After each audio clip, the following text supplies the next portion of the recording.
Seja muito bem-vindo, prezadíssimo telespectador, a mais uma entrevista do Jornal do Engenheiro. Nesta edição, vamos falar sobre a internet no Brasil. Como tudo começou. Para conversar conosco, recebemos alguém que esteve lá e ainda continua atuante nesta rede mundial de computadores, que vai nos explicar e nos trazer fatos históricos e que trazem muito orgulho para o nosso país. Está ao meu lado Demi Guettico, ele é engenheiro e presidente do NIC.br. Demi, é um prazer recebê-lo aqui. Prazer é todo meu. Obrigado mesmo, viu? Demi, você é o primeiro brasileiro a entrar para o Hall da Fama da Internet, que é uma homenagem da Internet Society. O que isso significa para o Brasil? Bom, eu particularmente estou muito honrado de ter recebido esse reconhecimento. Veja, esse é um troféu que tem uns 3 anos que existe aí, eles fazem anualmente, e são 3 categorias.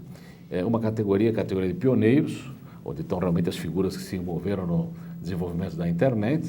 Tem uma categoria de empreendedores, que são os que criaram novas ferramentas e novas tecnologias, e tem uma categoria chamada de conectores, que são os que conectaram trechos do mundo à internet. Eu estou na categoria de conectores, e evidentemente isso me deixa envaidecido. A gente, evidentemente, uma grande equipe trabalhou nisso, a equipe acadêmica do começo dos tempos aí, para conectar primeiro a comunidade acadêmica brasileira à internet, depois se espalhou pelos demais setores da sociedade. E o que é verdade é que a internet no Brasil começou bem junto com o que acontecia lá fora no exterior. Nós não perdemos, digamos, a onda inicial, e o Brasil é considerado bastante participativo e bastante avançado nessa área da internet. Só para dar uma ilustração, nós temos uma lei, que é o Marco Civil da Internet, que é considerada das mais avançadas em termos de proteger a rede, proteger o internauta e proteger o ecossistema que a internet é. Perfeito. E Demi, então como tudo começou? Como é que você se envolveu no início da internet no nosso país? Bom, eu sou engenheiro eletricista, fiz isso na Escola Politécnica, modalidade de telecomunicações, mas eu sempre me envolvi mais com computação. Então, desde 72 eu era estagiário inicialmente, depois analista, depois coordenador do Centro de Computação da USP. E naquela época a gente já tinha uma preocupação de ligar terminais remotos a computadores centrais. Na época havia linhas telefônicas, quer dizer, já tinha algum envolvimento com redes, mas não do tipo da internet. Aí fui levado à FAPESP, que é a Fundação de Amparo à Pesquisa do Estado de São Paulo, pelo professor Oscar Sala, que foi presidente da Academia Brasileira de Ciências, e lá ficou claro que estava madura a época do Brasil ter alguma conexão a redes acadêmicas internacionais. A gente montou uma equipezinha pequena, mas extremamente competente, com Alberto Gomide, Joseph Tanoso Moça, Wilson Sarto e outros, que por termos contato com um laboratório de física lá chamado Fermilab, nós conseguimos uma porta lá para ligar a máquina da FAPESP a essa máquina do Fermi, e com isso dar acesso primeiro às 3 universidades estaduais paulistas, USP, Unicamp e Unesp. Essa conexão foi a uma rede chamada BitNet, que não existe mais. Era uma rede boa para correio eletrônico, mas sem muita ferramenta para outras coisas, mas na época já era uma maravilha total. Da BitNet nós fomos para a HAPNet, que era o High Energy Physics Network, uma rede bem mais sofisticada, e em 91 os primeiros pacotes de internet. Em paralelo com isso, outras conexões brasileiras também eram feitas no Rio, no LNCC. Há uma conexão também à BitNet, na mesma época que a da FAPESP, e isso foi evoluindo. Mas então foi um gradual conectar da comunidade acadêmica brasileira aos seus colegas do exterior, até para o pessoal não perder contato das pesquisas que estavam em andamento e tudo mais, e isso depois se espalhou de uma forma florescente pela comunidade toda e, digamos, surpreendente para os que estavam envolvidos. Demi, você falou que o Brasil estava aí a par e passo com o mundo. Por que você acha, a que se deve, que circunstâncias favoreceram o Brasil a estar nessa linha de frente, nessa crista da onda? Bom, primeiro, muitos pesquisadores brasileiros são muito bem vistos lá fora. O Brasil é bem colocado em várias áreas de ciência e fazem seus mestrados e doutorados em geral lá fora. E nos Estados Unidos, particularmente na Europa também, pelo final dos anos 70, começo dos anos 80, cada vez mais essa comunidade acadêmica trocava informações usando o computador.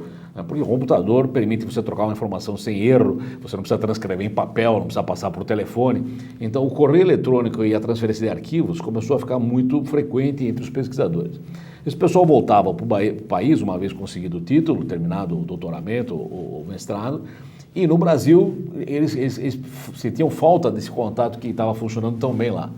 Então, rapidamente apareceu uma pressão dizendo, olha, tem que ter um jeito de continuar mantendo esse contato. Como na FAPESP nós tínhamos uma centralização de apoio à pesquisa do Estado de São Paulo, quer dizer, todas as 3 universidades, mais o IPT, mais a Secretaria de Ciência e Tecnologia e tudo mais, de alguma forma estavam concentradas lá. E como tivemos a liderança do professor Oscar Sala, que resolveu que valia a pena investir nisso, nós praticamente tivemos um empuxo para tentar ir nessa direção. Tínhamos a porta aberta no Fermi, que era um laboratório de física de excelente qualidade, eles foram muito gentis em nos receber lá. Conseguimos, via Embratel na época e via SEI, montar uma linha internacional, que era uma coisa complicada. Na época a Lei Geral de Telecomunicações era bastante... Antes da Lei Geral de Telecomunicações, as telecomunicações via SEI, via Capri antes, tinham várias restrições de conexões internacionais, ninguém sabia bem por que servia isso, por que você vai ligar uma linha daqui até ali, que dados vão passar aí, tinha o problema dos dados transfronteira, será que vazarão dados brasileiros para o exterior, vão roubar nossa informação, o que é, o que não é. Mas isso foi lentamente sendo contornado e em 88, no final de 88, já estávamos com essa linha funcionando. E a questão do conteúdo, como é que você enxerga a internet hoje em relação ao conteúdo? Isso é muito interessante, quer dizer, quando a gente começou a ver isso aí, era uma enorme ferramenta de comunicação, principalmente na área acadêmica. Maravilha, eu poder mandar meus dados, fazer uma experiência num acelerador sem instalar, pegar os dados de volta, ter contato com os colegas lá fora fazendo isso. Quer dizer, para o pessoal da área de ciências, isso era um espetáculo. Mas rapidamente, e a gente notou isso aí na própria conexão nossa BitNet, começaram a aparecer comunidades. Por exemplo, uma comunidade muito interessante era uma comunidade de brasileiros no exterior, chamada Brasnet, que rodava em cima de correio eletrônico, né? Era uma lista de correio eletrônico, e o pessoal distribuía informação do tipo onde você acha farinha para fazer feijão em Brooklyn, ou como você consegue comprar dicas feijão de sobrevivência. Dicas de sobrevivência no exterior. E tinha até uma rádio, que era uma rádio entre aspas, chamada Rádio Irapuru, era uma rádio em texto, porque não havia som naquela época, que fazia festa junina, fazia arraial. Tudo isso para o pessoal que estava exilado, digamos, no exterior. Nós fizemos uma cópia da Brasnet no Brasil para os brasileiros poderem manter contato, então isso já indicava um começo de redes sociais, né? Mas mesmo assim, para nós, isso era ainda na comunidade específica acadêmica. Em seguida, as antigas BBS, que eram reuniões de interessados em software ou em programas que se uniam em volta de um computador com linha telefônica, viram que era muito fácil expandir essa comunidade se essa BBS se ligasse à internet. Então, no Brasil, várias BBS viram que, se fossem conectadas à internet, toda aquela comunidade de usuários passaria a trocar dados muito mais ricos com todo o resto do pessoal. Áreas de humanidades também rapidamente viram que valia a pena conectar-se à internet. E em 92, nós tivemos um evento no Rio chamado Eco 92, onde a comunidade do terceiro setor, os ativistas, o pessoal da sociedade civil, também usou profundamente isso. Então, todos os setores lentamente convergiram para essa ferramenta e cada um deles viu nela algo que potencializava a sua atividade. Quer dizer, os cientistas trocavam informação, os brasileiros descobriam onde tinha feijoada, os ativistas discutiam ecologia, tudo isso na mesma rede, inclusive troca de piadas. Nós tínhamos uma lista chamada Piadas L, que era uma lista de piadas.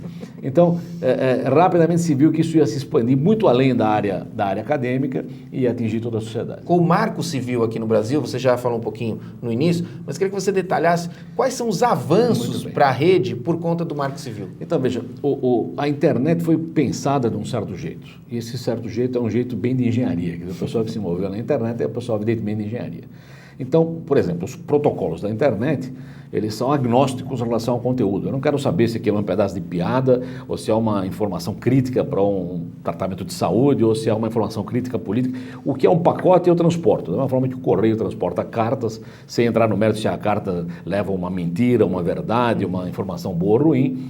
Assim é a concepção da internet e além de ser dessa forma agnóstica em relação ao conteúdo, ela é agnóstica em relação a fronteiras. Então, as pessoas as máquinas vão se conectando, as redes vão se conectando, todas as redes que compõem a internet, que são milhares e milhares de redes, são redes autônomas, quer dizer, fazem essa conexão voluntariamente, se submetem a usar a mesma linguagem, e essa coisa cresce de uma forma amorfa e sem regulação, sem outro controle.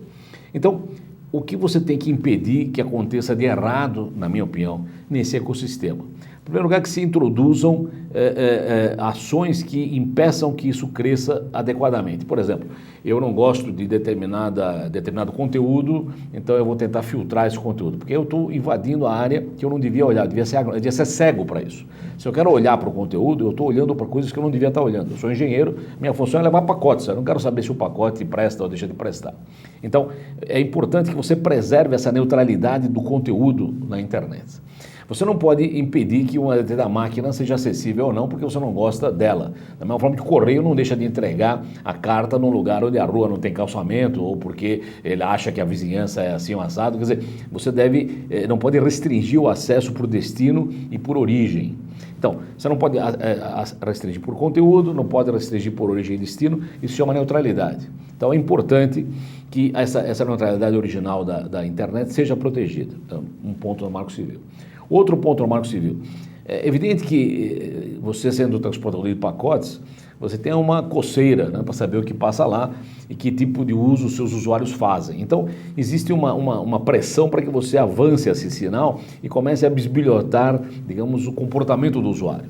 Então, o Marco Civil diz, olha, vamos tentar, então, evitar entrar nessa intimidade, vamos tentar proteger a privacidade do usuário. Então, se você é um transportador de pacotes, você não precisa perguntar por que você mandou isso, que lugar você vai ou não vai. Da mesma forma que quando eu entro num táxi para vir para cá, o taxista não pergunta se vai comprar alguma coisa, se vai comer feijoada ou você quer tomar uma caipirinha. Isso é um assunto meu com o restaurante, não é meu com o táxi. Então, isso o Marco Civil também, de alguma forma, limita. E a terceira coisa que é mais do ponto de vista de empreendedorismo, é que nós chegamos numa situação em que às vezes você considera que, porque é mais fácil chegar no intermediário, porque às vezes o intermediário é muito rico, você culpa o intermediário pelo que acontece. Então, vou dar um exemplo. Quando teve uma artista chamada Cicarelli, que foi filmada na praia, em atitudes adequadas ou não, local público, não vem ao caso, mas o fato é que isso era um vídeo que estava num lugar qualquer, que tinha lá um buzilhão de vídeos, e houve uma decisão dizendo, não, como esse vídeo acaba sempre reaparecendo, porque algum usuário põe lá, tirem do ar o serviço de vídeos. Bom, ao tirar do ar o serviço de vídeos, campanhas contra a dengue que estavam sendo feitas no Rio Grande do Sul, usuários que usavam aquilo para fins educacionais, quer dizer, você matou uma ferramenta por algum tempo porque tinha alguém usando mal. É que nem dizer, olha, o pessoal está esfaqueando alguém, as facas não devem mais ser usadas, ou a fabricante de facas tem que se responsabilizar pelos danos, como a fabricante de veículos tem que ser responsabilizado pelos atropelamentos, ou o Detran tem que ser responsabilizado pelos atropelamentos. Então, o que o Marco Civil diz é o seguinte: o intermediário normalmente não é responsável pelas atitudes que acontecem na rede. O responsável é o usuário final. Quer dizer, quem fez o vídeo, se aquele vídeo é terrível, deve ser responsabilizado, quem divulgou o vídeo. Não a ferramenta em si. Não é culpa do bar, se a conversa no bar é uma conversa desagradável. Não é o dono do bar que vai ser responsabilizado se alguém numa mesa falou uma mentira para o outro ou ofendeu a mãe de alguém. Então, esse terceiro pilar. Então, esses três pilares, que é a adequada responsabilização dos atores da internet, a proteção, até um certo ponto, da privacidade. Agora tem uma lei de dados pessoais que vai melhorar isso aí. E a proteção e a neutralidade da rede são os pilares do Marco Civil. No próximo bloco, nós vamos falar sobre a infraestrutura para a nossa internet ser mais acessível e menos lenta, né, pessoal? A gente volta daqui a pouquinho.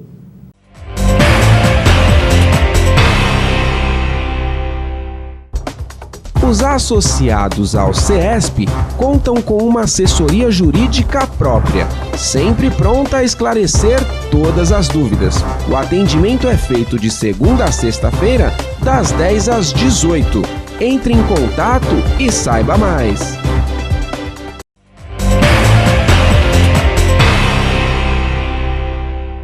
Estamos de volta na entrevista do Jornal do Engenheiro, Internet no Brasil.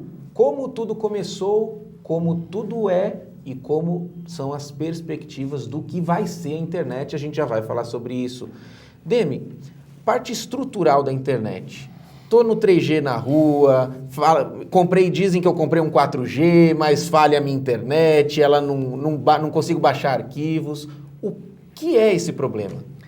Isso é uma coisa bastante diversificada. Então, vamos começar pelo começo. Quer dizer, eu acho o seguinte: Um grande impulso à internet foi fibra óptica, obviamente. Quer dizer, a fibra óptica dá uma capacidade enorme, ainda hoje não claramente visível qual é o limite da capacidade da fibra.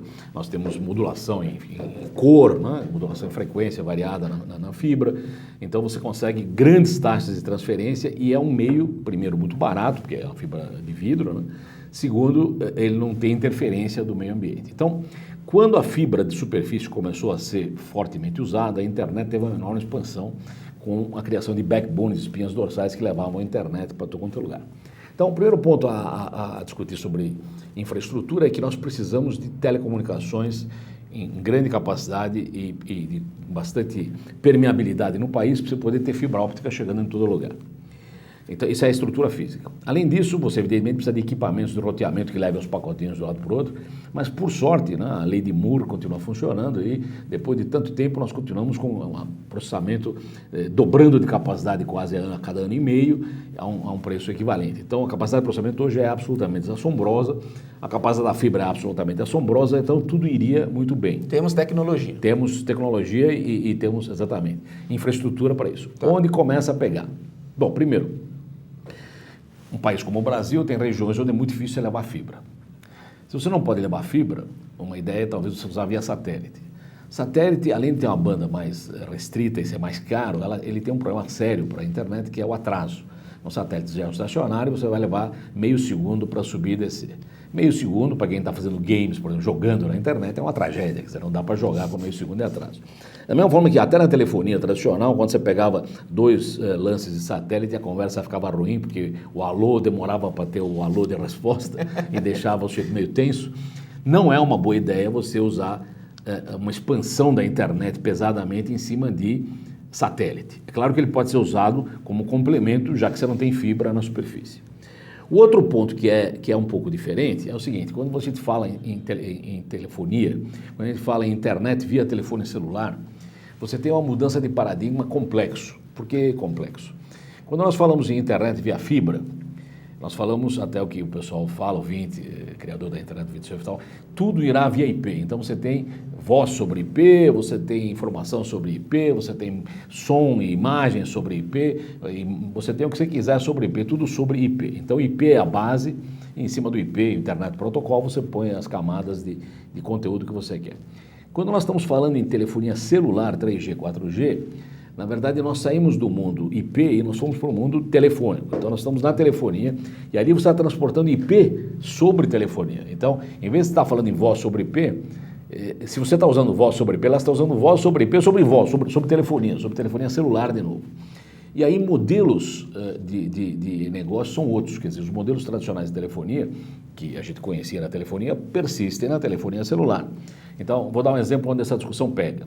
A gente começa a discutir, por exemplo, zero rating. Zero rating é se você cobra ou não o uso que o cara faz da internet por telefonia celular. Esse conceito existe basicamente na internet sobre celular, porque na internet fixa, que é via fibra, ou na internet via Wi-Fi, você contrata uma banda e não uma quantidade de água, uma quantidade de bits. Uhum. Na telefonia celular, você não contrata uma banda, você contrata uma quantidade. Então, o modelo de negócio é diferente. Então, certamente na telefonia celular a coisa vai indo crescente, cada vez com mais banda, 4G melhor que 3G, etc. e tal, mas você tem um fator econômico de custo que é diferente do fator da sua conexão caseira com fibra. Na sua caseira com fibra, você liga lá, aquela banda que você tem, você usa ou não usa a seu critério, você vai pagar fixo.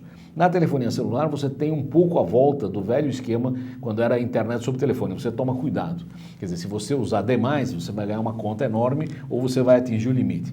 Então, o posicionamento seu na internet por telefonia celular é mais um posicionamento instantâneo de você ter um aviso, uma mensagem, uma coisa curta, do que uma enorme navegação, porque você não vai gastar os tubos nisso. Então, são duas internets com características diferentes que provavelmente vão se juntar de novo lá na frente, mas que hoje ainda são distintas. Demi, o que é o NIC.br e como é que ele ajuda a internet Brasil a vigorar? Bom, veja, a internet tem, apesar de ser uma rede, como eu falei, não regulada e o pessoal vai se ligando voluntariamente, vai fazendo o que quer, algumas coisas têm que ser coordenadas. Por exemplo, todas as máquinas que estão na rede têm um número chamado número IP E esse número tem que ser único e tem que ser conhecido, é como um número de telefone. Eu não posso ter o mesmo número que você porque não vai funcionar. Mais que isso, se eu estou em São Paulo, tem que ter um negócio que começa com 11, se eu estou no Rio, começa com 21. Quer dizer, na telefonia é assim, na internet tem alguma semelhança com isso, porque tem números IP que tem que ser distribuídos por alguém. Então, o NIC brasileiro distribui números IP para quem precisar de números IP. Em geral, as teles precisam disso, grandes empresas precisam disso, bancos, universidades precisam para fazer a sua rede. O segundo ponto é o seguinte, é horrível você acessar a máquina por número, ninguém consegue fazer isso. Então você precisa acessar a máquina por nome, de uma forma que eu peço para ligar, liga para o João, eu peço para ligar para alguém, aquilo é traduzido para um número e você liga para ele. Né? Então, da mesma forma que uma rua é traduzida para um CEP, né? Um nome de máquina é traduzida para um número. Então você precisa de alguém que traduza nomes de máquina para números, chama DNS. Né? E nós, no Brasil, temos um código de país chamado BR, que nós ganhamos em 89, tivemos a delegação dele para o pessoal que trabalhava lá na FAPESP, e debaixo do BR, então, cria-se uma estrutura de nomes, que você cria suas máquinas terminando em BR, pode usar qualquer outra coisa também, não precisa usar o BR, mas quem usa o BR e usa essa estrutura para transformar esse nome num número, ele tem que ser servido por alguém que entende do BR, e no caso o NIC BR que entende disso. Então, nós basicamente distribuímos números IP, distribuímos números de redes autônomas e cuidamos do domínio BR. O domínio BR é um domínio, graças a Deus, muito bem sucedido, tem 3 milhões e 750 mil máquinas, ou nomes de domínio debaixo do BR, o que é bom. E ele cobra R$30 por ano por nome de domínio. Então nós temos uma receita. Nossa receita é ao redor de R$30 vezes 3 milhões, ao redor de 100 milhões por ano, que é voltada, claro, primeiro para que esse serviço funcione bem. Então nós temos servidores que cuidam do BR em São Paulo, Rio, Brasília, São Francisco, Frankfurt, Seul, em vários lugares do mundo, conjuntos de máquinas que cuidam disso para poder traduzir o BR para o que for. Então isso é uma estrutura que nós mantemos. Mas nós tivemos, digamos, a ideia e a sorte e conseguimos montar isso de uma forma que isso virasse uma instituição que é coordenada pelo Comitê Gestor da Internet. E é uma instituição sem fins de lucro e que reverte o excedente de receita que há, evidentemente, em relação ao que isso, a outras atividades de interesse da internet brasileira. Por exemplo, pontos de troca de tráfego da internet, por exemplo, cartilha de segurança, por exemplo, estatísticas sobre a internet. Então tem uma porção de ações que a gente faz a partir do que sobra da receita do BR e que ajuda, teoricamente, a internet brasileira a volta à internet. Perfeito. Demi, nosso tempo, infelizmente, né, se acaba, igual o tráfego da nossa internet 3G também tem uma limitação. Eu queria que você ficasse à vontade para suas declarações finais e se quiser acrescentar alguma informação que nós não contemplamos, fique à vontade. Muito bem. Então, é o seguinte, eu acho que a internet é um fenômeno muito complexo, é um fenômeno que não sabemos exatamente quais são as consequências, ela causa ruptura em uma porção de coisas, causa ruptura em legislação nacional, causa ruptura em fronteiras, em comportamento. Nós estamos vendo o que acontece com as redes sociais, tudo que é bom e que é ruim no humano aparece muito mais facilmente pela internet, esse é um fato da vida, tudo tem dois lados da moeda, mas eu acho que a nossa função é defender os princípios da rede, esperar que as coisas ruins afundem, as coisas boas aflorem, ou seja, que essas coisas decantem e sobre a qualidade nisso, e que a internet de fato possa chegar a todos para ser usada como ferramenta maravilhosa que é, e usem o BR, porque o BR precisa dos seus R$30 por ano para poder continuar ajudando a internet brasileira. Obrigado, Demi. Esta entrevista do Jornal do Engenheiro não é o fim do nosso programa. Continue acompanhando e você vai conferir mais conteúdos a respeito da engenharia, da inovação e do desenvolvimento. Um forte abraço e até breve.